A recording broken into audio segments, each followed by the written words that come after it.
uxlamasdan aytgan mehribonim sog'indim farzandim deb qo'lga olgan adashganda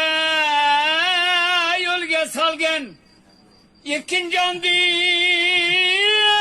ismin qo'ygan otajonimni sog'indim bir yostiqqa boshing qo'ygan qadrdondini aziz tutgan bir yostiqqa boshing qo'ygan qadrdondini aziz bo'lgan xayrlashib uyda qolgan sevar yorim tosh ko'chadan qarab qolgan onajonim sog'indim